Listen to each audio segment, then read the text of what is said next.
네, 안녕하세요. 합동신학대학원에서 설교학을 교수하는 이승진입니다. 오늘 제가 한 60분 정도 짧지 않은 시간 동안에 합리주의 성경 해석 비판과 대안을 말씀을 드리겠습니다. 이어서 두 번째 타임에서는 언약 해석학과 강해 설교 이 두 주제로 안내 말씀을 드리겠습니다. 저는 강의하기에 앞서 목회 현장에서 이 설교 준비 또 성도님들에게 정말 하나님의 은혜를 전달하기 위해서 애쓰시는 우리 모든 설교자들에게 정말 우리 주님의 크신 은혜와 또 위로가 또 함께 하시기를 간절히 정말 축원하는 그런 심정으로 오늘 강의 말씀을 진행을 하고자 합니다.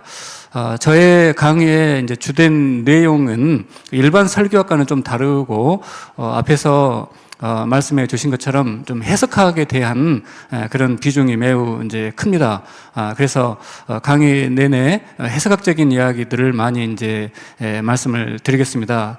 그래서 듣더라도 혹시 들으신 가운데 어떤 그 해석학적으로 동의가 되지 않는 부분이 있으시면 그냥 그렇게 그냥 양해를 이제 부탁을 드리겠습니다. 제가 이제 전체적으로 이제 합리주의적인 성경 해석을 먼저 이제 비판을 하고 대안을 말씀을 드리는데, 저는 어떠한 입장에 있는지 여러분들이 먼저 이해하시도록 전체 개요를 두 가지를 말씀을 드리겠습니다. 첫 번째 개요는 설교학적인 3단계 이동에 관한 것입니다. 우리에게는 늘 이제 성경 말씀이 하나님 말씀으로 있습니다. 그리고 우리가 상대하는 성도들은 이 하나님의 말씀, 성경으로부터 전달되어 오는 하나님의 말씀을 간절히 원합니다. 그래서 이 성경과 또 현장, 목회 현장을 설교로 연결하는 것을 가리켜서 뭐라고 하는가 하면은 다리 놓기라고 하거든요. 브릿지 메이킹이라고 합니다. 설교 사역의 목표는 과거에 기록이 된 그 하나님의 말씀과 또 현재를 살아가는 그 성도들의 삶을 서로 연결시켜주는 다리 놓기입니다. 이 다리 놓기는 크게는 이제 3단계로 진행이 됩니다. 첫 번째 단계는 이제 성경 본문을 주해를 합니다. 주해를 이제 할 때 어떻게 주해하는가? 해석자가 과거에 기록이 된 성경 본문의 세계 속으로 들어가는 거죠. 인격적으로 들어가는 것입니다. 지성만 들어가는 것이 아니고 정서와 의지, 전인격이 들어가서 과거 계시적인 말씀 하나님께서 성경을 통해서 말씀을 이제 하시는데 우리가 주목을 해야 되는 것이 무엇인가? 우리가 특별히 설교자로서 하나님의 말씀을 전하는 설교자로서 주목을 해야 되는 것은 어떤 특정한 한마디 메시지가 아니거든요. 내가 너를 사랑한다, 내가 너를 붙잡겠다, 한마디 말씀이 아니고 옛날에 섭리하셨던 그 섭리의 패턴, 그 옛날에 이스라엘 백성들을 섭리하셨던 또 사도 바울을 섭리하셨던 그 섭리의 패턴, 그러니까 지금도 동일하게 우리의 삶을 섭리하는 패턴, 목회자 여러분들을 섭리하는 패턴, 또 성도들의 삶을 섭리하는 패턴, 그것을 가리켜서 계시적인 패턴이라고 이제 표현을 하는데, 그것을 당사자의 입장에서 생생하게 체험을 하는 것입니다. 성경 주해의 가장 중요한 목적은 다윗에 관한 이야기든 모세에 관한 이야기든 구약이든 신약이든 모든 성경 말씀을 나를 섭리하시는 그 하나님의 섭리적인 패턴으로 경험을 하는 것입니다. 이성적으로 이해하는 차원 플러스 전인격적으로 체험을 하는 것입니다. 그걸 주체험이라고 합니다. 자, 그렇게 해서 성경 말씀을 나의 말씀으로 이제 체험을 한 다음에 두 번째가 매우 중요합니다. 그것을 개혁주의 2000년의 교리가 있거든요. 2000년 동안 우리 교회가 믿어온 사도 신경이라든지 니케아 신경이라든지 또 도르트 신경이라든지 웨스트민스터 신앙 고백이라든지 대소요 문답이라든지 이런 신앙 고백으로 바꿔주는 원리화의 과정을 거쳐야 됩니다. 그러니까 성경 말씀은 특정한 말씀이거든요. 이 성경 말씀은 특정한 시점에서 특정한 사람에게 하신 말씀입니다. 이 특수한 말씀을 이제 보편적인 말씀으로 바꿔주는 과정이 원리화 과정입니다. 시간과 공간을 초월해서 옛날에 이스라엘 백성들에게 하신 말씀, 우리에게 똑같이 하시는 그 원리로 바꿔주는 원리화 과정입니다. 이것은 어떻게 하는가? 주체험을 통해서 본문의 보편타당한 영적인 진리를 개혁주의 교리의 범주 안에서 이것이 하나님의 말씀인가 확인을 해야 되는 거죠. 그래서 이 화살표는 한 방향으로 흐릅니다만은 사실 우리의 논리적인 사고는 어떤 그 개혁주의 교리의 원리가 있어야 되는 거죠. 그래서 보편에서 특수로, 특수에서 보편으로 이렇게 왔다 갔다 합니다. 그 왔다 갔다 하는 것을 그 허메네티컬 스파이럴, 그 해석학적인 나선형의 이제 과정이라고 그렇게 표현을 하거든요. 일방향으로 흐르지 않는다는 거예요. 그러니까 성경 본문을 뚫어봐도 원리가 거기서 막 튀어나오는 것이 아니고 원리에 대한 어떤 전제를 가지고 또 본문을 확인을 하는 왔다 갔다 하는 이런 과정들을 거쳐야 된다는 것입니다. 그렇게 이제 영적인 원리, 보편적인 원리를 이제 확인한 다음에 성령께서 이제 특정한 그 상황에 있는 성도들, 고난 중에 있는 성도들에게 필요한 어떤 그 말씀을 이제 방향을 안내해 줍니다. 그러면 그것을 적용적인 설교로 전환을 해서 설교문을 작성을 하고 설득력 있게 전하는 것입니다. 이 세 번째는 이제 원리화한 영적 교훈의 시각에서 청중이 현재 어떤 상황에 있는가, 어떤 그 위기 상황에 있는가, 하나님은 설교자 여러분들을 통해서 그 성도들에게 하나님의 말씀을 전하기를 기뻐하십니다.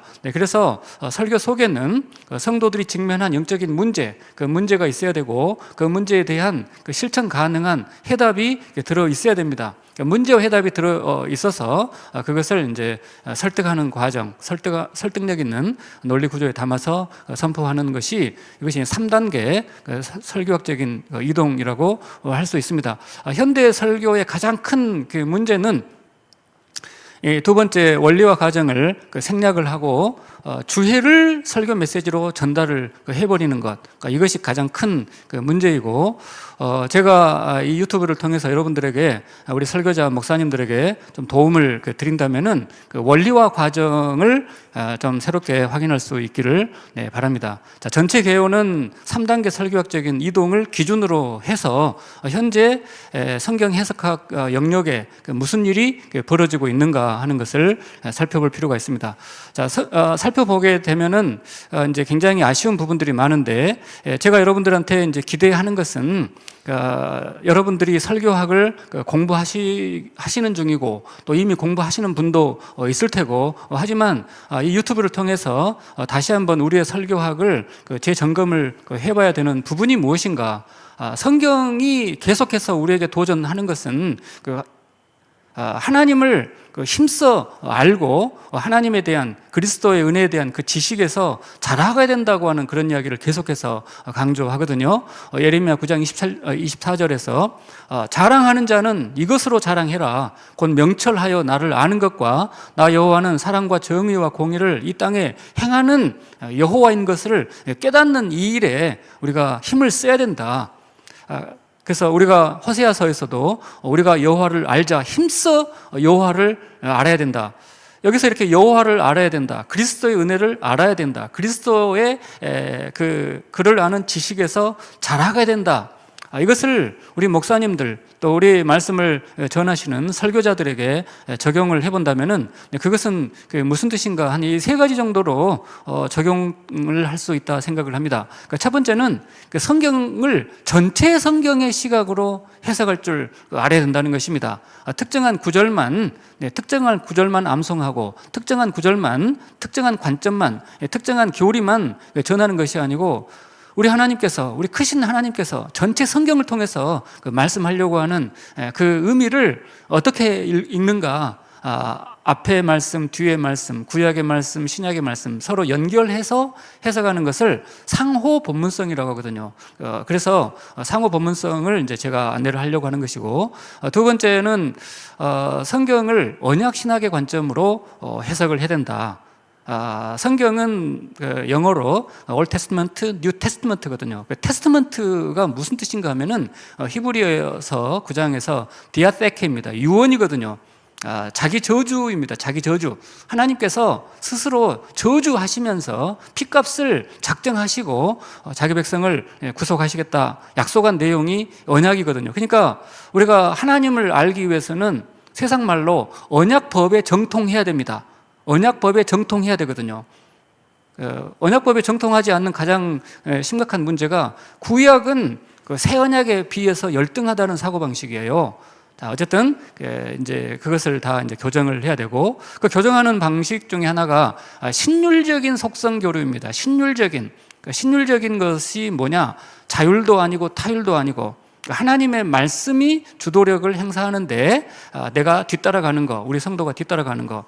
그 다음에 세 번째, 우리가 성경을 깊이 알고 또 설교를 잘해가지고 추구하는 목표가 있습니다. 그 목표는 그 하나님의 나라에 이미 임한 하나님 나라, 아직 임하지 않은 하나님 나라, 중첩이거든요. 이 중첩의 모순을 감당하는 삶을 목회자가 먼저 살고 그 성도들도 살 수 있도록 하는 것이 설교의 큰 목적이라고 할 수 있겠습니다. 자, 이런 두 가지 전제를 가지고 제가 먼저 합리주의 성경 해석을 비판을 먼저 하겠습니다. 합리주의 성경 해석의 이제 울타리 안에 네 가지가 들어옵니다. 첫 번째는 이제 비평적인 성경 해석, 또 모형론 해석, 알레고리 해석, 또 우리의 이제 역사주의 해석, 이 네 가지 해석을 먼저 비판을 간단히 하겠습니다. 비평적인 해석의 문제점은 성경의 영적인 권위를 부정한다는 것입니다. 그리고 이성 중심으로, 합리적인 이성 중심으로 성경을 일반 문학 작품 수준으로 해석하는 겁니다. 그 다음에 두 번째는 모형론과 알레고리는 영적 권위를 인정해요. 그러나 전체 성경의 이 상호 본문성이라고 하는 어떤 그 전제에다가 뭘 더 씌우는 건가? 그리스도의 구원론 교리를 더 씌워서 해석하는 것, 먹는 해석입니다. 알레고리는 권위를 인정하는 것처럼 보여요. 그러나 권선징악의 도덕 교훈을 더 씌웁니다. 결국은 설교자가 말하고 싶은 것을 이제 성경을 빌려가지고 말하는 거죠. 역사주의 해석이 이제 저는 그 어린아이 해석이다.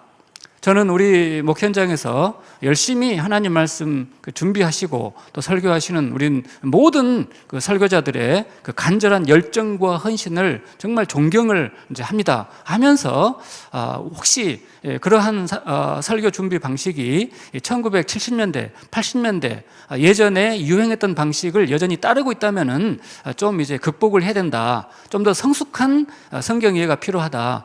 해서 역사주의라고 하는 그런 명칭으로 우리 보수적인 목사님들의 그 성경 해석을 그렇게 카테고리 했습니다. 성경의 영적인 권위를 인정을 합니다. 하지만 그 전체 성경의 상호 본문성을 무시합니다. 그래서 본문 안에서만 영적인 교훈을 추출하려고 하는 이 네 가지 문제점을 이제 지적을 하겠습니다. 이 네 가지 문제점을 지적을 하기 위해서는 해석하기에 이제 간단한 이해가 있어야 뭐가 잘못됐는지를 알 수 있으니까 기호학적인 삼각형 모델을 제시하겠습니다.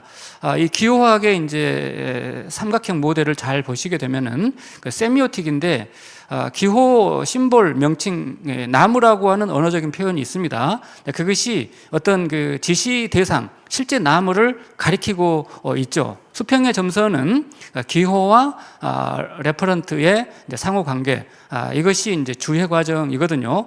그리고 이제 해석자의 마음속에 이제 그 의미를 깨닫는 어떤 깨달음이 이제 일어나고 있습니다. 자, 이것을 이제 제가 그 번호로 표시를 이제 한 것이 그 네 가지 번호입니다. 그러니까 이 2번이 이제 기호이고 2번이 성경책이에요. 2번이 성경책인데, 자, 이 텍스트 성경책은 실제 하는 것들의 언어적인 표현입니다. 그러니까 2번은 1번의 전제를 가지고 있는 거죠. 다윗이 골리앗을 죽였다. 그러면은 실제로 오래전에 그 사건 1번이 선행하는 거죠. 2번은 1번을 전제로 한다. 성경 텍스트 기호는 그 실제 하는 것들의 언어적인 표현이다. 자, 그리고 그 텍스트는 성경 바깥에 지시물 3번을 가리키고 있습니다. 그래서 텍스트와 지시대상 2번과 3번과의 연관성을 해석자 마음속에서 깨달음의 사건으로 경험을 하는 이런 과정이 성경 해석의 이제 가장 기본이에요. 자, 그런데 이 기준을 가지고 이제 보면은 2번의 이제 그 비평적인 해석은 텍스트 배후의 과거 역사를 부정을 하는 거죠. 2번에 다윗이 골리앗을 죽였다 그러면은 우리는 실제 사건 1번이 있는 걸로 알거든요. 그런데 비평적인 해석은 비평 자유주의자들은 1번은 없다고 보는 거예요. 자, 그것이 이제 큰 문제고, 자, 우리는 보수적인 우리 목회자들은 70년대 성경 해석과 설교를 배우신 분들은 역사주의 해석을 이제 하는데 의미가 2번 안에 이제 국한되어 있습니다. 2번 안에, 텍스트 안에 들어 있어요. 그 다음에 이제 네 번째로 텍스트와 실제와의 연관성, 2번과 3번과의 연관성을 이제 4번으로 이렇게 깨닫는 거거든요. 4번으로 깨닫는데 이 4번의 전제, 신학적인 전제가 있어야 되는 거죠. 4번을 뭐 새롭게 깨닫는 게 아니거든요. 우리가 성경을 아침마다 큐티를 할 때 4번의 내용을 몰랐던 내용을 새롭게 깨닫는 게 아니고 이미 깨달았던 어떤 내용을 강화하는 겁니다. 자, 그런데 이 모형론 해석, 알레고리 해석은 이 4번에다가 이 교리적인 전제를 더 씌우기도 하고 자의적인 해석을 더 씌운다 하는 것이 이제 제가 좀 더 구체적으로 비판을 하겠습니다. 자, 비평적인 해석을 이제 좀 더 살펴볼 텐데요. 히브리 성경에서 이 하나님 호칭이 이제 두 단어가 엘로힘과 아도나이가 등장을 합니다. 그런데 이제 이 엘로힘, 아도나이, 히브리어는 이제 오른쪽에서 왼쪽으로 읽거든요. 우리 한글은 이제 왼쪽에서 오른쪽으로 읽잖아요. 그러나 히브리어는 오른쪽에서 왼쪽으로 읽습니다. 그리고 성경 하나님 호칭이 두 단어가 엘로힘이고 단수형으로는 엘이에요. 엘, 갓, 이제 하나님. 근데 이제 문제는 이 아도나이가 있습니다. 아도나이라고 되어 있는데 의미는 나의 주님이거든요. 근데 이제 이 문자는 나의 주님이라고 읽지만은 쓰여진 것은 그 테트라그람마톤이라고 이제 네 글자로 되어 있어요. 그러니까 이 네 글자가 이 자음만 되어 있는 거죠. 모음이 없는 거예요. 모음은 옆에 엘로힘 보시면은 점들이 모음인 거예요. 그런데 아도나이에는 모음이 없어요. 모음이 없기 때문에 아도나이의 헬라어 음가의 모음을 여기 테트라그람마톤에다가 사성 문자에다가 붙였을 때 읽어지는 것이 야훼나 여호와거든요. 근데 이 두 단어가 등장을 하는데 창세기 1장 1절부터 2장 3절까지는 엘로힘을 주어로 쓰고 있습니다. 우리 성경 번역 성경에서는 여호와 하나님이 아니고 그냥 하나님. 그런데 2장 4절부터 25절까지는 여호와를 주어로 쓰고 있거든요. 그러니까 하나님 주어 문장, 여호와 주어 문장 이 두 가지가 등장을 하니까 이 비평자들은 이것을 이제 두 개의 독립적인 자료, 두 개의 별도의 전승. 자료는 이제 텍스트고 전승은 이제 구전을 말하는 거죠. 구전. 그러니까 엘로힘으로 하나님에 관한 이야기를 하는 그 오랄 트래디션을 썼던 어떤 그 전통하고 아도나이를 썼던 전통, 두 전통이 후대에 이제 편집자에 의해서 만나가지고 이렇게 이제 짜집기가 됐다. 이렇게 이제 읽기 시작을 하는 거예요. 여기서부터 단일 저자를 이제 부정을 하고 문서 가설이 시작이 됩니다.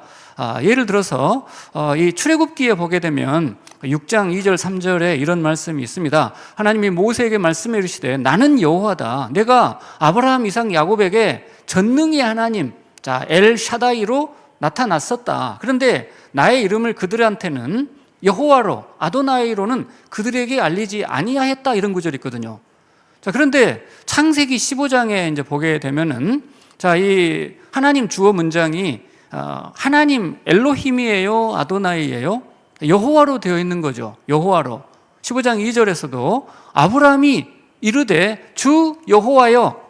그러니까 엘이나 엘로힘은 고대 근동의 우상들한테도 그렇게 부를 수가 있는 건데 당시 아브라함은 엘로힘이나 엘로 부르지 않고 아도나이로 불렀다는 거예요.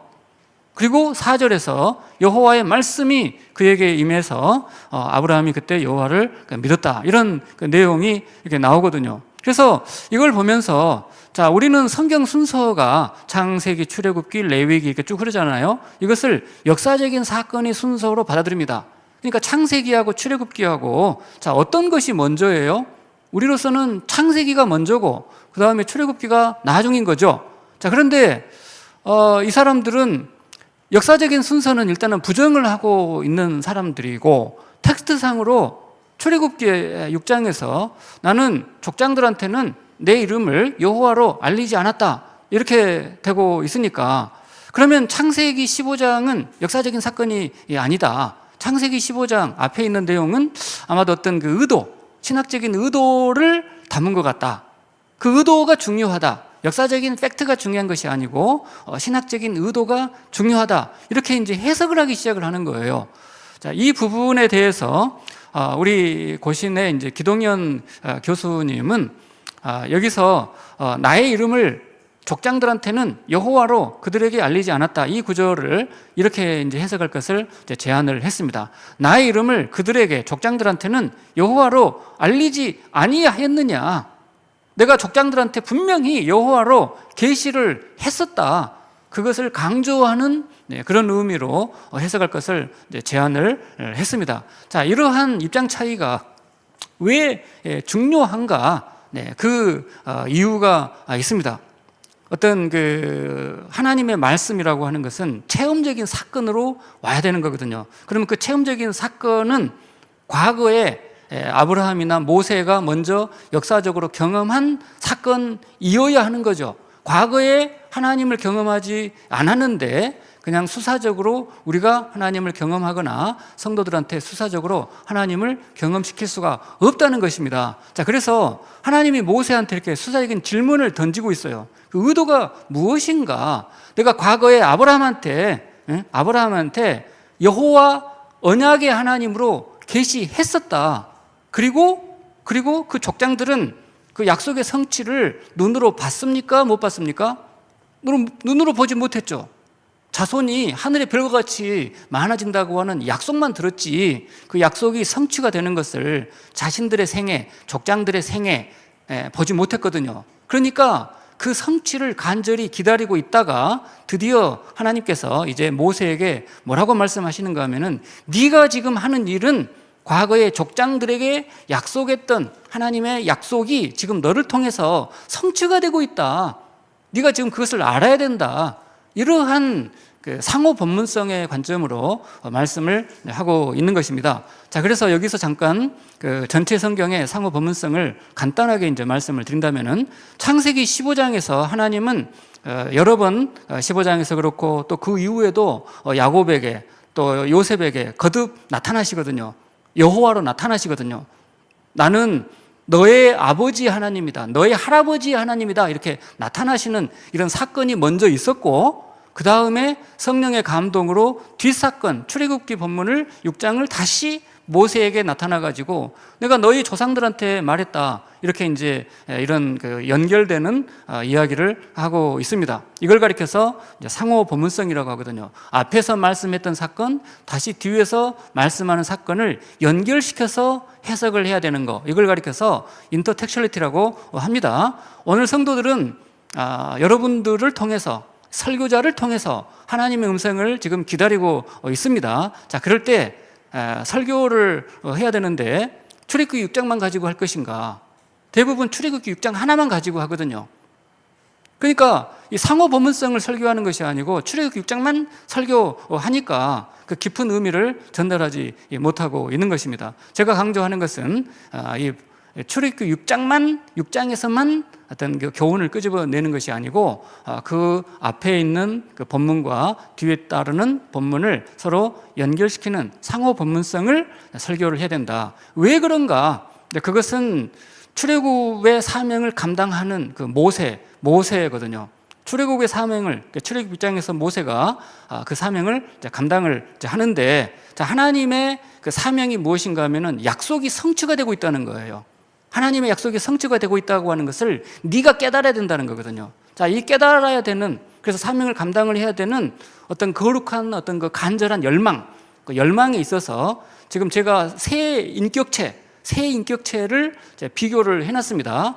자, 모세가 이 엄청난 그 사명 앞에서 불안에 떠는 그 마음. 그 다음에 두 번째는 모세가 태어나기 400년 전에 이미 그 하나님의 약속을 받았던 아브라함, 너 자손이 하늘의 별과 같이 많아질 것이다. 이 약속을 받았던 아브라함과 족장들의 그 간절함, 약속만 받았지 성취는 눈에 보지 못하고 죽어가면서 정말 그 하나님 하나님 왜 약속을 성취하지 않습니까? 라고 정말 하나님을 향해서 정말 그 가슴에 끓어오르는 그 간절함을 토했던 그 아브라함의 마음.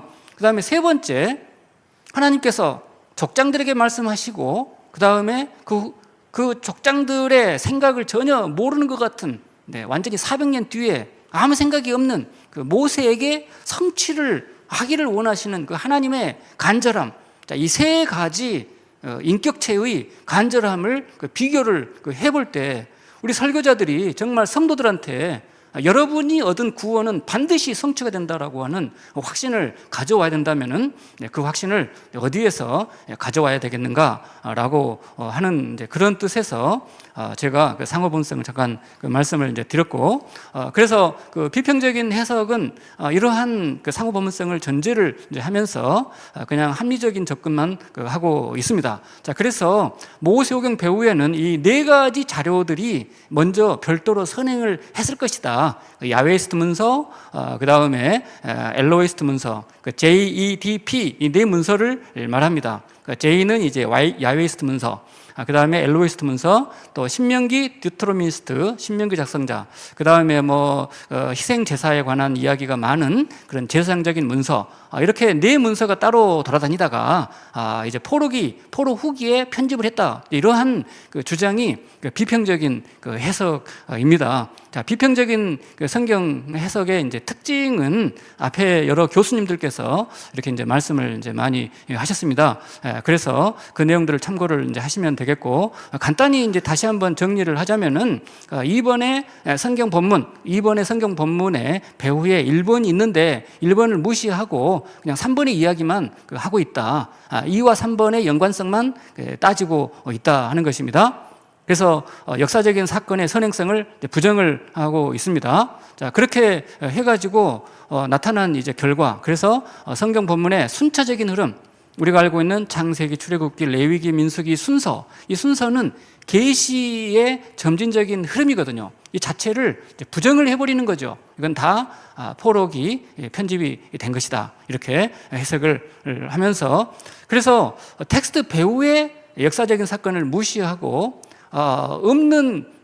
경험하지 못한 그런 어떤 사건을 조작을 해가지고 우리 하나님은 이렇다, 우리 하나님은 불과 구름으로 인도하셨다라고 하는 이야기가 중요한 것이 아니고, 그런 이야기가 필요한 상황, 그걸 가리켜서 독일어로 이제 지점 레이벤이라고 하거든요. 삶의 정황, 이제 라이프 컨텍스트가 있다는 거죠. 어떤 컨텍스트겠어요? 고난의 상황, 강력한 이방민으로부터 박해를 받는 그런 상황에서 필요한 것이 뭡니까?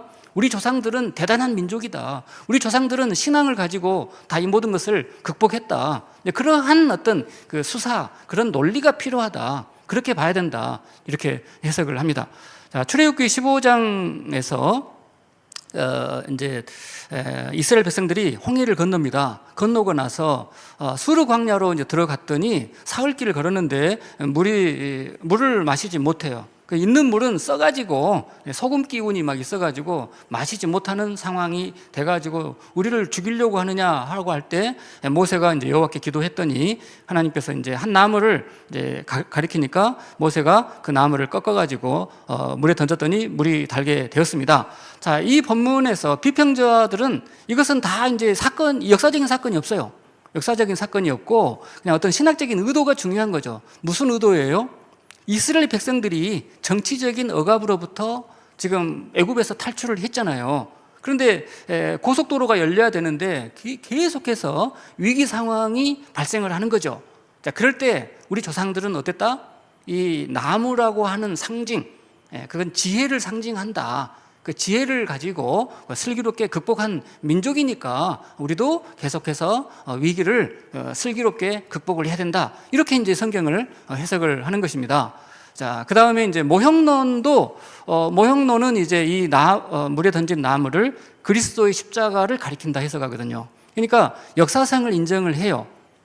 비평자들과 다르게 역사성을 인정을 합니다. 하지만은 이 나무가 무엇인가라고 하는 그 의미를 이제 그리스도 중심의 신앙, 그리스도 중심의 교리를 가지고 더 씌우는 거죠.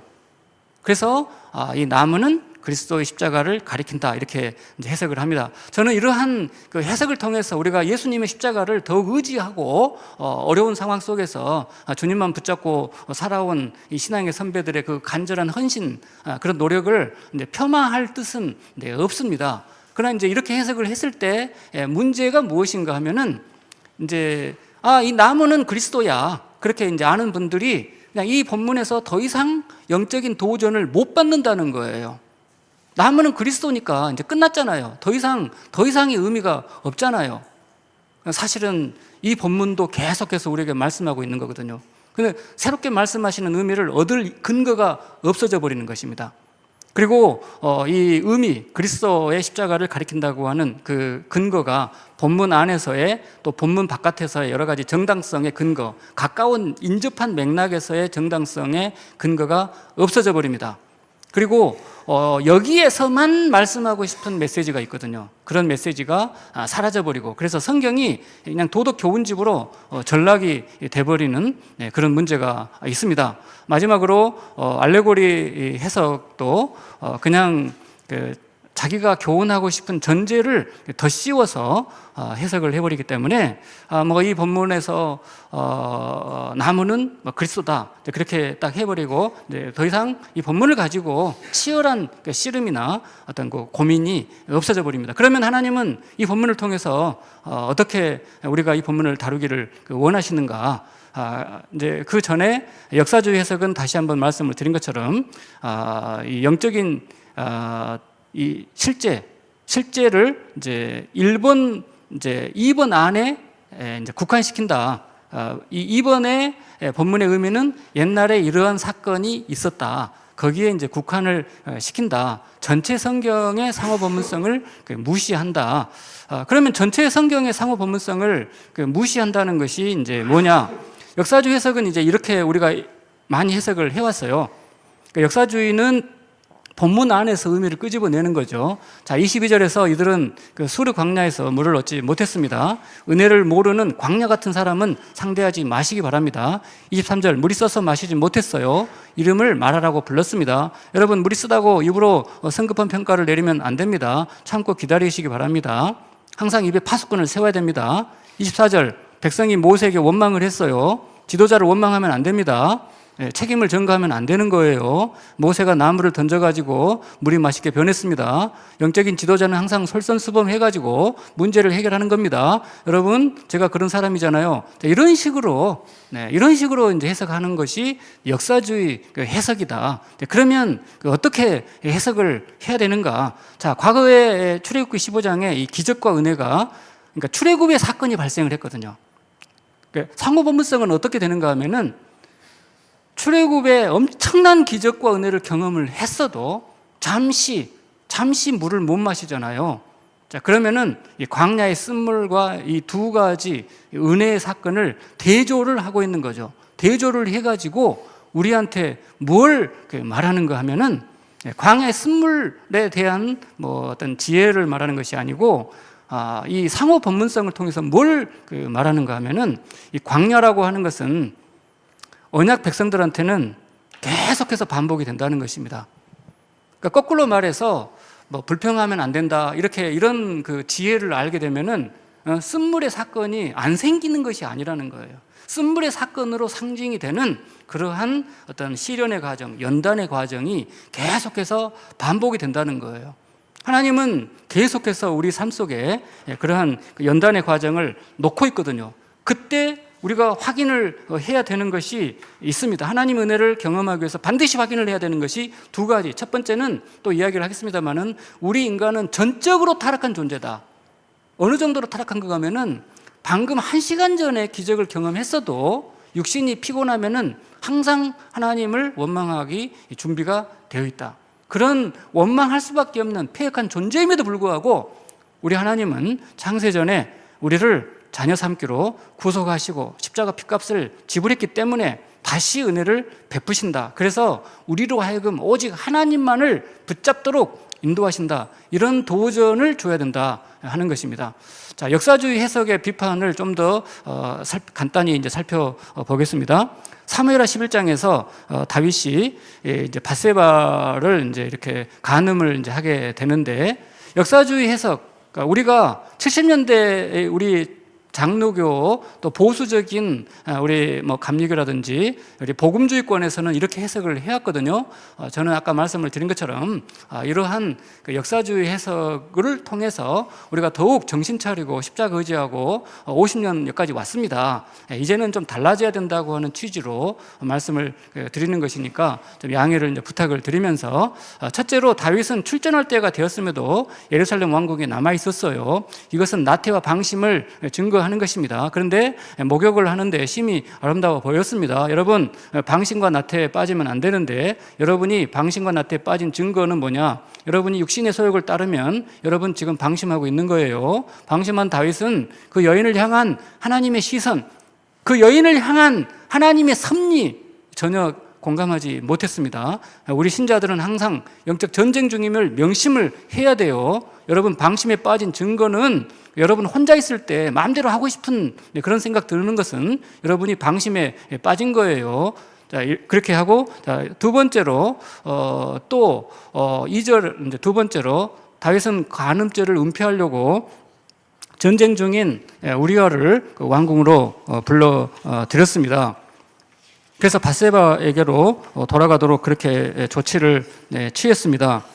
자, 이때 우리아가 뭐라고 말하는 줄 아십니까? 언약궤가 또 이스라엘이 또 유다가 지금 전쟁 중에 있고, 또 야영 중에 있고, 내 주 요압과 왕의 부하들이 지금 바깥에 진을 치고 있거든. 내가 어떻게 집으로 돌아가서 그렇게 편히 쉴 수 있겠습니까? 왕의 살아계심과 왕의 혼이 살아있는 것을 내가 앞에서, 살아계심 앞에서 절대로 내 마음대로 하지 않겠습니다, 이렇게 말하거든요.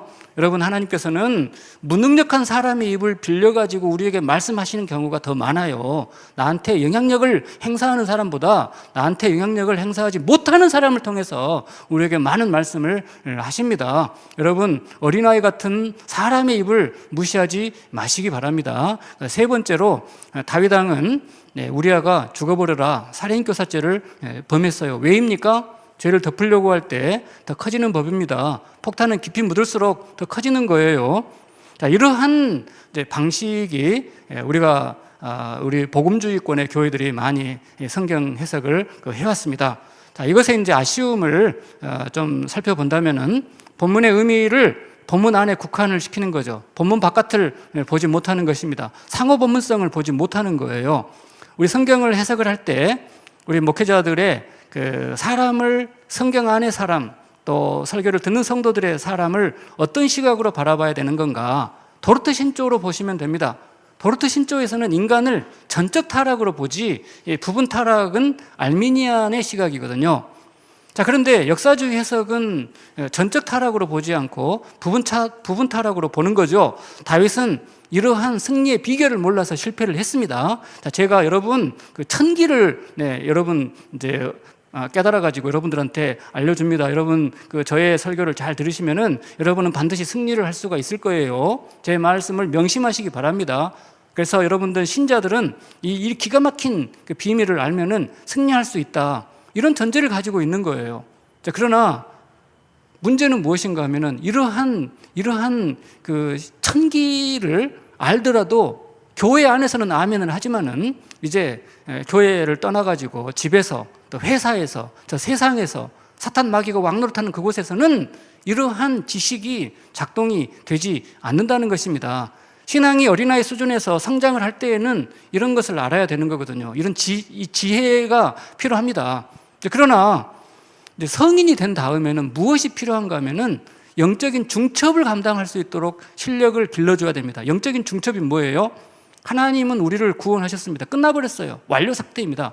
그러나 우리가 사는 길은 지금 이 천국대로 고속도로가 열려야 되는데 매일매일 문제가 발생하는 거죠. 이 모순인 거죠. 이 모순을 우리 하나님은 뭐라고 하는가 하면은 감당하라고 지금 말씀을 하고 계시는 것입니다. 감당할 필요가 없습니다, 여러분. 한 번 구원은 영원한 구원이에요. 이걸 원하거든요. 특히 이러한 교리가 이제 구원파에서 많이 전달이 되고 있고, 구원파의 메시지를 누가 잘 따르는가 하면은 완벽주의자들은 정말 아멘이 되는 거예요.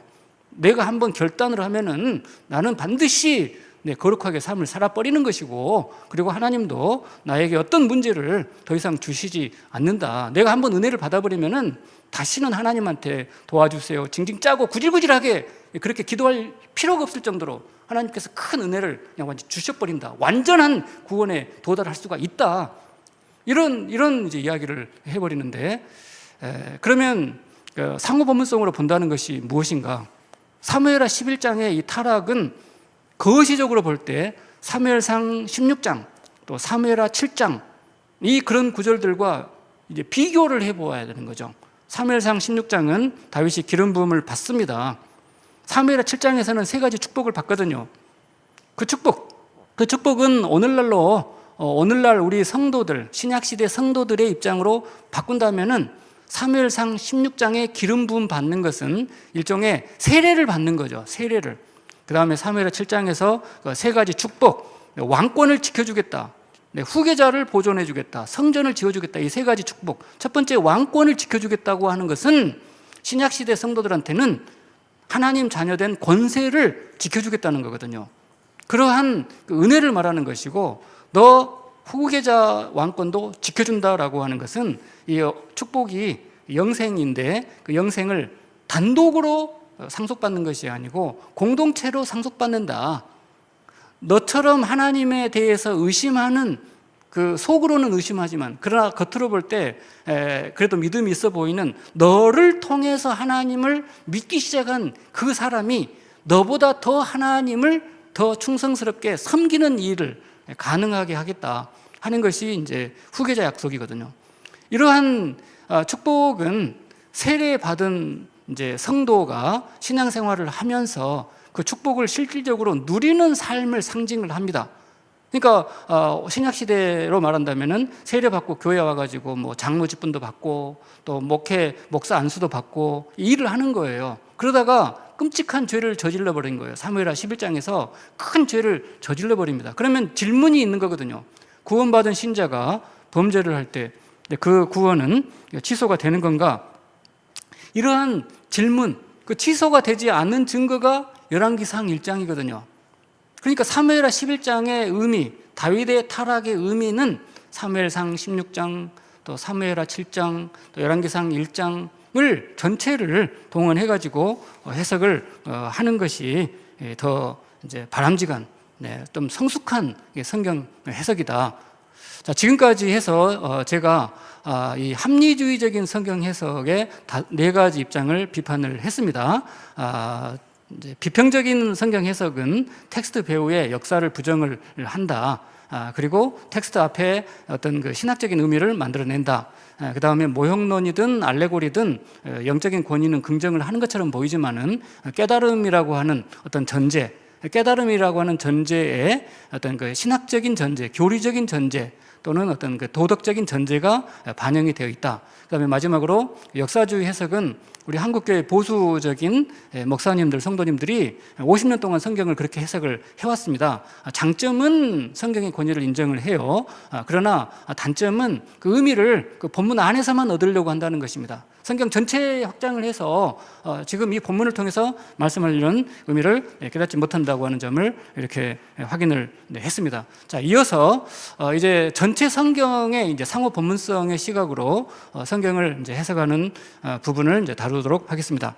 자, 지난 시간에 우리 최강희 목사님께서 그 성경의 자정성을 이제 안내해 주셨습니다. 성경의 자정성이라는 것은 뭐냐면 성경이 스스로 독자들한테 이것이 사람의 말이 아니고 하나님의 말씀임을 스스로 증명한다는 거예요. 그 스스로 증명할 때 물론 성령 하나님의 깨닫게 하시는 은혜가 뒤따릅니다. 성령 하나님께서 성경 말씀을 경청하는 모든 신자들의 심령을 감동을 해서 말씀의 영적인 권위, 근거가 전체 성경에서 이렇게 스스로 확보가 되도록 감동을 하십니다. 자, 우리가 이 성경의 자정성을 주로 신학에서는 조직신학에서 강조를 합니다. 조직신학에서 강조를 하는데 실천신학에서는 이 성경의 자정성에 대한 상응 개념이 있어야 돼요. 상응 개념이 없이는 하나님의 이 일을 우리가 감당할 수가 없는 거죠. 자, 하나님은 우리에게 은혜를 주십니다. 은혜를 주시는데 그냥 손이 내려와서 주는 것이 아니고 사람을 통해서 은혜를 전달하시는 거죠. 하나님은 섭리하십니다. 하지만 사람을 통해서 섭리하시거든요. 그러니까 사람의 상응이 필요한 거죠. 그 상응이 무엇인가 하면은 바로 전체 성경의 상호 본문성입니다. 성경은 스스로 하나님의 말씀인 것을 증명을 해요. 그러나 우리 해석자가 앞에 본문, 뒤에 본문 이렇게 비교하면서 우리의 이성을 동원해가지고 이렇게 대조하면서 읽도록 하는 이런 상호 본문성이 이 상응 개념으로 동원이 돼야 된다. 그러한 의미가 되겠습니다. 그래서 이 전체 성경의 상호 본문성을 이제 해석하기 위해서는 굉장히 이제 중요하게 여기고 많은 해석학자들이 이건 상호 본문성이다. 또는 이제 프레임 시멘틱스, 틀 의미론, 구조 의미론. 그 틀이라는 것이 뭐냐면은 이제 텍스트의 의미라고 하는 것은 전후 맥락을 이제 상호 본문성이다, 틀이다, 구조다. 그러면 전후 맥락이 뭐냐? 대조의 틀, 암시의 틀, 모순의 틀, 이 틀을 통해서 하나님은 이제 말씀을 합니다. 자, 여러분 이 숫자, 이 기호가 무엇으로 보입니까? B라고도 읽을 수 있고 13이라고도 읽을 수 있겠어요. 자, 그러나 여기 A와 C 사이에 이 기호가 있으면은 우리는 13이라고 읽지 않고 B라고 읽어야 되는 거죠. 이 맥락이. 자, 12와 14 사이에 이 기호가 있으면은 B라고 읽으면 안 돼요. 13이라고 읽어야 됩니다. 왜냐하면 맥락이 이 기호의 의미를 정하는 거죠. 자, 그러면 이렇게 되어 있으면은 이 시편이 이렇게 되어 있는 경우가 많습니다. 이건 이제 농구에서 피봇 한 축을 고정해 놓고 양쪽에다가 의미를 주는 이런 패턴이거든요. 그래서 수평으로 읽을 때는 A, B, C고 수직으로 읽을 때는 12, 13, 14로 읽는 거예요. 이것을 가리켜서 상호 본문성이라고 합니다. 그래서 대조의 맥락이냐, 암시의 맥락이냐, 모순의 맥락이냐, 이 세 가지 맥락이 있습니다. 그 맥락에는 의도가 있는 거죠. 대조의 그렇게 맥락을 잡아는 의도는 뭐냐면은 선과 악을 대조하거나 사울과 다윗을 대조합니다. 순종하는 길과 불순종하는 길을 대조를 해요. 독자들한테 뭘 바라는 겁니까? 살 길을 선택을 하라는 거죠. 그 다음에 표면적인 이야기를 하고 있는데 심층의 의미를 깨달으라는 것입니다. 그 다음에 모순적인 이야기가 많습니다. 가장 많은 구절이 전도서거든요. 전도서의 이야기, 의도는 뭐냐? 두 가지가 이제 중첩이 되고 있는 것입니다. 창세전에 저와 여러분을 향한 하나님의 구원은 완료 상태입니다. 그냥 다 끝나버렸어요. 창세전에. 하나님을 주어로 쓴다는 것은 그것은 끝나버렸다는 거예요. 그러나 우리는 사람이거든요. 우리는 하나님이 아니거든요. 사람으로서는 이제 미완성이 남아있는 거죠. 그래서 구원을 완성하시고 영생을 완성하신 하나님께서 미완성 상태에다가 넣어놨어요. 의도가 뭡니까? 고생하라, 너 벌 받아야, 이게 아니고 감당하라는 거죠. 자, 이러한 대조 암시 모순의 시각으로 성경을 해석을 이제 해야 되는데, 그때 가장 중요한 것이 성경은 특정한 사람들을 향한 것이 아니고 모든 사람들을 향한 것이다. 모든 사람들을 향한 것이다. 모든 사람들이 성경을 읽는 가운데 하나님 말씀인 것을 깨닫도록 합니다. 그러면은 어떻게 예수 안 믿는 불신자들도 이것을 깨닫는가? 그 비결은 무엇인가 하면은 보편 타당성의 논리를 가지고 있습니다. 자, 그래서 설교학에서는 조직신학과 실천신학이 연결됩니다. 설교학은 조직신학, 이론신학과 실천신학, 하나님의 일과 설교자의 역할, 이 두 가지를 연결하는 거, 이걸 상응이라고 하거든요. 그러니까 위로는 성경은 스스로 자증성입니다. 또 위에서는 성령께서 깨달음의 빛을 주십니다. 우리 아래에서는 성경은 상호 본문성으로 그렇게 대조암시 모순으로 기록이 되어 있어요. 그러니까 우리도 사람들을 설득을 할 때 대조암시 모순의 그런 논리를 갖추면 그것은 보편 타당성의 설득력을 확보한다. 이렇게 이해를 하시면 되겠습니다. 자, 이어서 하나만 말씀을 드리고 마치도록 하겠습니다. 모든 사람을 향한 그 성경의 자증성. 그러니까 성경은 예수 믿을 사람, 특정한 사람, 믿음이 있는 사람들만 설득하는 것이 아니다. 모든 사람을 향하여 그 설득력을 가지고 있다. 디모데 후서 3장 16절 말씀, 모든 성경은 하나님의 감동으로 기록이 되어 있다. 그런데 대상이 생략이 되어 있어요. 교훈과 책망과 바르게 함과 의로 교육하기에 유익하다. 누구에게 유익한가? 교훈하기에 누구에게 유익한가? 믿음이 있는 사람들에게만 교훈이 통하는가? 그것이 아니고 모든 사람들에게 성경은 교훈을 준다. 그것을 모든 사람을 향한 성경의 자정성을 잠깐 말씀을 드리겠습니다. 창세기 3장에 이제 뱀이 여자를 이제 유혹합니다. 사탄이 여자를 유혹을 합니다. 선악과 먹어도 결코 죽지 않는다. 그렇게 이야기를 듣고 그 나무를 보니까 먹음직도 하고 보암직도 하고 지혜롭게 할 만큼 탐스럽기도 해서 이제 먹습니다. 이 과정을 반틸의 이제 변증학에서는 이렇게 설명을 합니다. 뱀의 이야기를 듣기 전에는 선악과를 먹는 문제는 이건 필연적인 순종의 문제였어요. 그 타락 그 전에 그 뱀의 사탄의 꼬임을 듣기 전에는 선악과는 의심의 여지가 없었습니다. 물론 말씀을 암송하지 않아가지고 뭐 죽을까 하노라 뭐 그것은 하와의 이제 그 방심이긴 하지만은 당시 하와로서는 이것은 필연적인 순종의 문제였어요. 그런데 이제 이 사탄의 이야기를 들은 다음에는 선택 가능한 문제가 되어버린 것입니다. 그래서 사탄은 이 하와가 이러한 그 실제 문제에 대해서 실제로 존재하는 하나님의 권위에 대해서 신경 쓸 필요가 없고 네가 선택 가능해 이렇게 유혹을 했다는 것입니다. 하와가 먹지 말라는 하나님 말씀만 들었을 때 선악과 열매는 더 이상 순종 불순종에 관한 그런 선택의 대상이 아니었어요. 그러나 뱀의 유혹의 메시지를 들은 다음부터 하와한테 선악과는 선택 가능한 대상으로 바뀌어버린 것입니다. 여기에 이제 오늘날 그 비평주의자들의 성경 해석, 또 알레고리 성경 해석, 구원파의 성경 해석, 모든 그 사이비산의 또 우리의 어린아이 같은 성경 해석이 여기에서 시작이 됩니다. 결코 따먹을 수 없다고 얘기했던 선악과 열매가 그 마귀의 이야기를 듣고 보니까 이게 선택 가능한 대상으로 바뀌어버린 것입니다.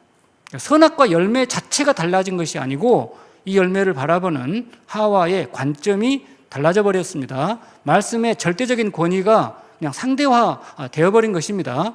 이것은 특정한 사람들에게만 일어나는 것이 아니고 모든 사람들에게 이 문제가 발생을 해버린 거거든요. 예수 믿는 사람들만 양심에 민감한 것이 아니고 모든 사람들의 이 양심에 하나님의 권위를 무시하는 일들이 발생을 해버렸습니다. 자, 그러면 창세기 3장의 진정한 의미는 뭐냐 이런 문제가 생기는 거죠. 창세기 3장은 우리가 죄인이다 그것만 말하느냐, 더 깊은 의미는 뭐냐? 다른 본문과 이제 대비를 해서 읽어야 됩니다. 다른 본문이 어떤 본문인가? 바로 로마서 그 7장의 말씀이 되겠습니다. 창세기 3장에서는 타락을 했어요. 그 다음에 로마서로 들어가게 되면 사도 바울이 예수를 만났습니다. 자, 예수를 만났는데 문제는 자, 이제 더 이상 마귀의 유혹에서 완전히 이제 그냥 자유로워져 버렸습니까? 아니죠. 로마서 7장에서 사도 바울은 뭐라고 이야기하는가 하면은 내가 선을 알지만은 선행을 실천하지 못하고 악을 행할 수밖에 없다고 그렇게 탄식을 합니다. 선을 행하는 것이 없다. 원하는 바 선은 행하지 아니하고 도리어 원하지 않는 악을 행한다. 자, 그러면 악을 행한다라고 하는 것을 우리가 이제 예전에는 탄식으로만 읽어왔거든요. 탄식으로만. 나는 정말 맨날 죄를 지을 수밖에 없는, 그리고 성도들한테는 여러분은 맨날 죄를 지을 수밖에 없는 이 한심한 사람들. 그런데 이제 조금 더 이제 성숙한 이야기는 뭐냐면은 사도 바울이 예수 그리스도로 말미암아 감사한다고 그러거든요. 예수 그리스도로 말미암아 뭘 감사하는가? 뭘 감사하는 거예요? 용서 받아가지고 이제 더 이상 죄를 안 짓는 것을 감사하는 것이 아니고 이 죄인임에도 불구하고 하나님께서 이 죄인을 그리스도의 은혜를 드러내는 그 영광스러운 자리, 그런 영광스러운 자리에 나를 두시고 이 끝나지 않는 이미와 아직의 이 중첩의 모순을 감당하는 삶을 살도록 하는 것이 정말 그거 생각하면 너무 감사하다. 이러한 관점으로 이제 사도 바울은 자신의 그 연약함, 그러나 연약함 속에 있는 그 크신 하나님의 은혜를 증거하고 있습니다. 오늘 제가 두 번째 부분에서는 그 전체 성경 상호 본문성으로 읽어야 된다. 대조함시 모순의 시각으로 읽어야 된다. 그렇게 읽을 때 모든 성경은 성도님들만 설득하는 것이 아니고, 그 대조함시 모순이라고 하는 것은 예수를 믿든 예수를 안 믿든 간에 대조는 선택하게 만들고 암시는 깨닫도록 하고 모순은 다시 한번 또 감당할 수 있는 힘을 줍니다. 이상으로 첫 번째 강의를 마치겠습니다. 감사합니다. 네, 우리 이성진 교수님 강의 너무 감사합니다. 강의를 들으면서 제가 느낀 점은 두 가지 면에서 굉장한 속강이라고 생각이 들었습니다. 우선 말씀을 좀 빨리 하셨어요. 원래 우리 교수님 강의할 때 늘 저렇게 빨리 하시지는 않는데, 우리 청중을 보고 하실 때는 대화도 하고 질문도 하고 이렇게 말씀하시는데, 지금 이제 영상에 오신 분들 중심으로 생각하다 보니까 좀 이제 빨리 말씀하셨고, 또 한 가지는 우리 교수님의 강의의 특징은요, 그 독특한 몇 가지 개념을 담은 이 용어가 있어요. 용어를 처음 듣는 분들에게는 그 용어 이해가 안 되면 그 용어를 통해서 하시고 싶은 말씀이 뭔지를 빨리 캐치 못하는 바람에 좀 따라오기 약간 어려운 부분이 있습니다. 그런 의미에서 제가 속강이라고 말씀을 드렸는데요, 우리 몇 가지 생소한 단어는요, 한 번 더 좀 들어보고 중간에 멈춰 생각해보고 이렇게 하면 좀 잘 이해가 되시라고 생각이 됩니다. 그 성경 설교학적인 3단계 말씀하실 때에 먼저 본문 주예로 들어가는 추체험이라는 말씀을 하셨고, 두 번째는 것을 영적 진리로 바꾸는 원리화라고 말씀하셨고, 그리고 이어서 적용적인 설교를 해야 하는데, 많은 경우에 설교자들이 이 원리화 단계를 생략해버리고 건너뛰어버리는 것이 문제다, 이렇게 지적을 해주셨는데, 이것만 잘해도 우리가 성경적 설교로 갈 수 있을 것이라 생각이 듭니다. 오늘날 이 성경 해석에 대해서 비판을 해 주시면서 비평적 성경 해석 방법이 있고, 모형적 성경 해석 방법이 있고, 알레고리적 해석 방법이 있고, 역사주의적 해석 방법이 있는데, 그나마 이 역사주의 해석이 우리 성경에서 권위를 인정하고 벗어나지 않는 것이지만, 여기에도 굉장한 아쉬움이 있다. 성경을 전체적으로 보는, 우리 교수님이 라틴어로 토타 스크립투라 이런 표현을 즐겨 쓰시는데, 전체적인 성경 상호 본문성 관점으로 보지 못하는 것이, 우리 성경을 언약적으로 보지 못하고 풍성한 의미를 찾아내기보다는 그 교훈에 머물러 버리고, 또한 이것이 윤리 실천으로 가버릴 수 있다라는 위험성에 대해서 말씀을 해 주셨습니다. 우리 설교학자들이 정말 이 교수님께서 하시는 말씀에 이 깊은 의미를 다 좀 잘 담아서 오늘 몇 가지 예를 들어 주셨거든요. 우선은 출애굽 6장에서 내 이름을 여호와로는 알리지 않았다라는 말씀, 이것이 모순이라고 하는 부분에 대해서 지적해 주시고, 또 마라 사건에 대해서도 이 비평학자들은 어떻게 하고 모형적 해석은 또 어떻게 잘못됐는가를 말씀하신 다음에, 그나마 역사주의 해석은 이러이런 교훈이 있어서 천만 다행이지만 상호본문성 해석으로 볼 때에 언약 백성에게 마땅히 주어지는 연단의 과정을, 이것이 반복된 것을 너희가 감당하고 이겨야 된다, 이런 전적인 타락하는 인간과 전적인 하나님의 은혜가 계속된다는 사실을 말씀해 주신 부분과, 또한 다윗과 바세바 사건, 사무엘하 11장에 있는 부분에 대해서 또 지적해서 말씀을 해 주셨습니다. 이 귀한 강의를 해주신 우리 교수님께 정말 감사드리면서 다시 한번 박수해 주시기를 바랍니다. 네. 교수님 감사드리고요. 우리 귀한 강의들을 우리가 좀 한 번 듣고 이해가 안 되는 부분을 지나가 버리면 안 되고, 그 안 되는 부분을 한 번 더 짚어서 좀 잘 이해를 하면 우리 성경 해석이 전체 성경의 상호부분성 관점으로 바라볼 수 있고, 그것이 이 비평주의 해석과 또 모형론 알레고리, 심지어 우리가 50년간 해왔던, 한국교회 해왔던 이 역사주의 해석의 아쉬운 부분과 모순된 부분들을 잘 커버하고 해결할 수 있어서 좋은 대안이 될 수 있을 것이라, 그런 생각이 듭니다. 우리 한번 함께 좀 기도하면 좋겠는데요. 우리 오늘 이성진 교수님의 강의가 더 많은 성도에게도, 또 특별히 설교학자들에게도 잘 좀 전달이 되고, 그래서 이런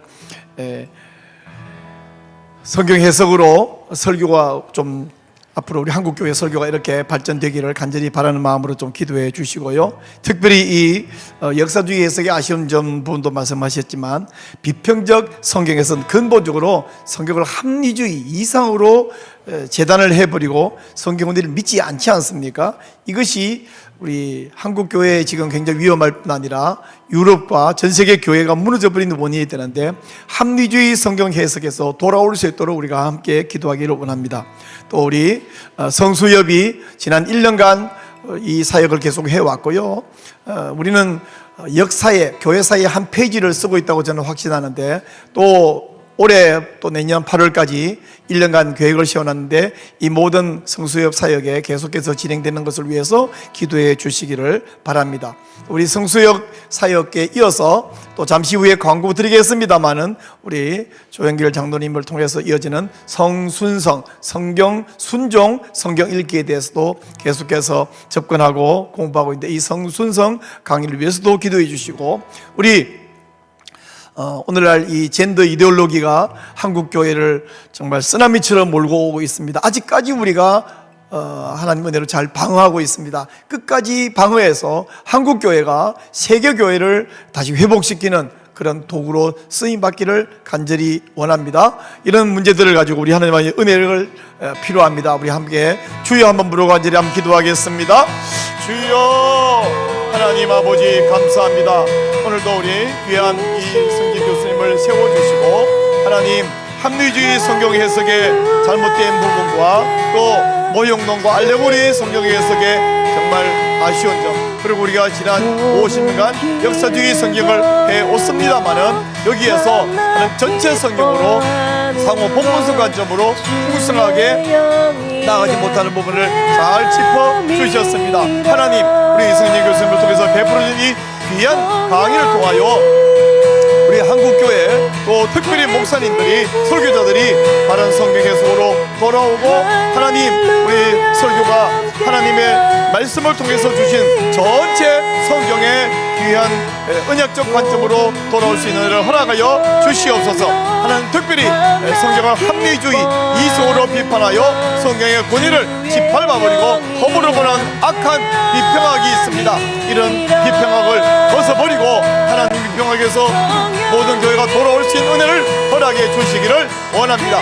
지난 1년 동안 하나님이 성수협을 복되게 귀하게 사용해 주셨습니다. 하나님 또 내년 8월까지 앞으로 1년 동안도 성수의 모든 강의 계획을 세워 놓았었는데, 하나님 준비하는 모든 강사, 교수, 우리 목사님들에게 은혜를 더하여 주시고, 하나님의 귀한 말씀의 권위를 채우는 성수입이 될 수 있도록 역사하여 주시옵소서.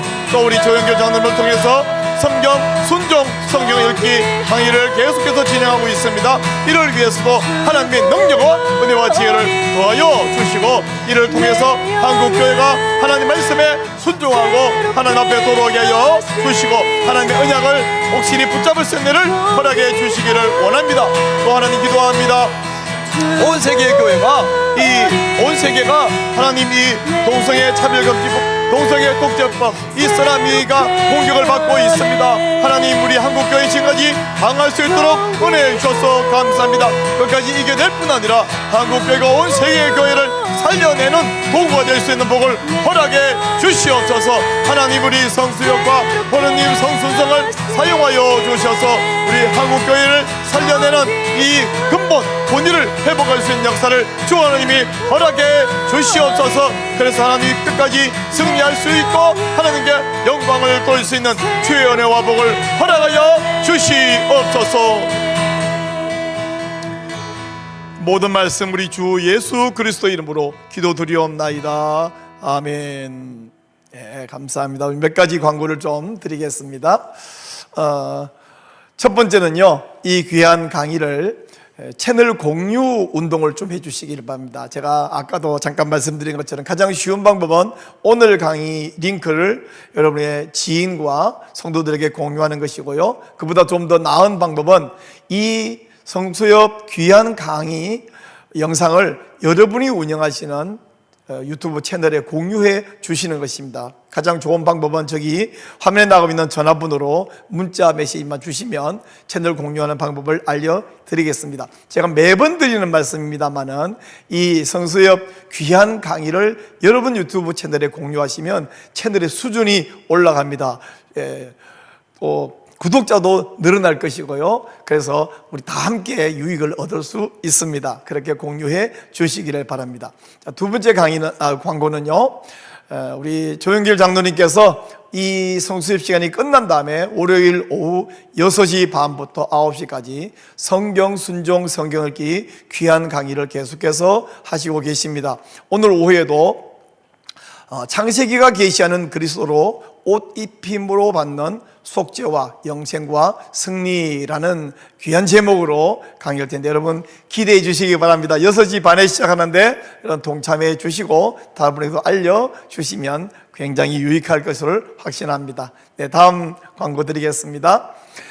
우리 예수님께서 산에 가서 기도하셨습니다. 우리가 성경 순종 성경을 기도하고 성경 권위 수호도 합니다만은 기도 없이는 되지 않습니다. 근데 기도를 어디서 하냐? 어디에서도 해서 되지만 특별히 은혜 받는 방법, 예수님의 기도 방법을 따르는 것은 산기도입니다. 그래서 우리가 청계산 한자락에서 하나님의 언약을 기억하는 산기도회, 하은산 기도회를 매주 목요일 8시 반에 하고 있습니다. 8시 반까지 각자가 자유롭게 오셔서 기도하고, 그리고 9시 40분에는 모여서 함께 우리 공동의 기도 제목으로 함께 나누고 교제하면서 내려오는데요, 여기에 동참하기를 원하시는 분들 우리 성수협 연락해 주시면 오시는 방법 자세하게 안내해 드리도록 하겠습니다. 네, 또 한 가지 더 광고가 있는데요, 우리 지금 이 젠더 이데올로기의 쓰나미의 공격들 끊임없이 이 이슈가 계속 나오고 막아내고 해결되면 또 나오고 하는데,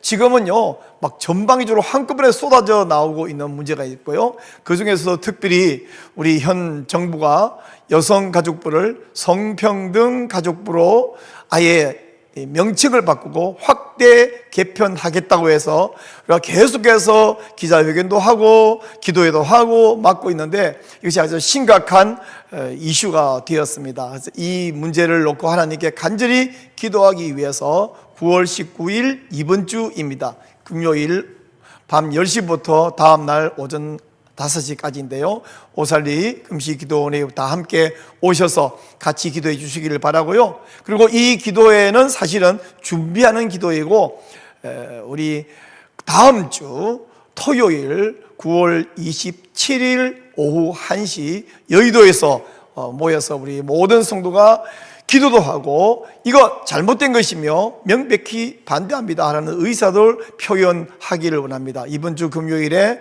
연합 금요 철야기도에 오셔서 함께 기도해 주실 뿐 아니라 다음 주 토요일 9월 27일 오후 1시에 여러분 다 함께 나오셔서 우리는 이것이 잘못된 것을 공언합니다 라는 것에 동참해 주심으로 하면 함께 막아야 됩니다. 그런데 집에서 기도하면 안 되나요? 아니요.